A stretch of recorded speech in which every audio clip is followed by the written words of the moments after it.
श्री कृष्ण जी कहते हैं, समय कभी रुकता नहीं। आज यदि बुरा चल रहा है तो कल अवश्य अच्छा आएगा। आप केवल निस्वार्थ भाव से कर्म कीजिए, वही आपके हाथ में है। एक सेठ ने एक दिन ऐसा संकल्प लिया कि वो 10 साल तक प्रतिदिन कथा सुनेंगे। उनकी यह इच्छा थी कि उनकी धन संपदा बढ़ती रहे। ईश्वर के प्रति अपना भक्ति भाव प्रदर्शित करने के लिए उन्होंने ये मार्ग चुना। सेठ जी इस संकल्प को लेने के बाद कथा सुनने के लिए ब्राह्मणों की खोज करना शुरू कर देते हैं। सेठ जी ने कई सारे ब्राह्मणों का साक्षात्कार लिया। अंत में उन्हें जैसा चाहिए था वैसा एक सदाचारी धर्मनिष्ठ ब्राह्मण मिल गया। इस ब्राह्मण ने 10 साल तक सेठ जी को कथा सुनाना स्वीकार कर लिया।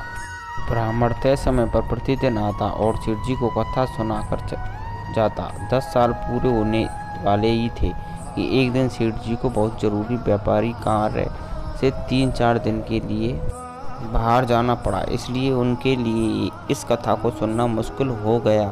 सेठ जी ने यह बात अपने ब्राह्मणों को बताई। ब्राह्मणों ने सेठ जी से कहा कि आपके स्थान पर आपका पुत्र कथा सुन लेगा तो भी चलेगा, क्योंकि यह धर्मानुसार ही है। सेठ जी को ब्राह्मणों की बात पर शंका होने लगी। उन्होंने ब्राह्मणों से कहा कि कहीं मेरा पुत्र कथा सुनकर बैरागी तो नहीं हो जाएगा ना। ब्राह्मणों ने कहा कि आप इतने सारे वर्षों से कथा सुनने के बाद सन्यासी नहीं बने तो 3-4 दिन में आपका पुत्र कैसे बैरागी बन जाएगा। सेठ जी ने कहा कि मैं तो सिर्फ इसलिए कथा सुनता हूँ कि मुझे धार्मिकता का पुण्य मिले, मैं कथा के प्रभाव से बैरागी ना बनूं। सेठ जी की बात सुनकर ब्राह्मण अभिचिंत हो गए।